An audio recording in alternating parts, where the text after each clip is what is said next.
Season 3 উদ্বোধনী match চলেছে। বুবুন সিং ওভারের পরের বল ফিল্ডিং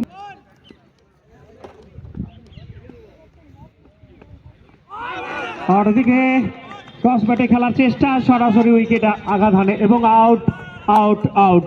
বুবুন সিং উইকেট তুলল।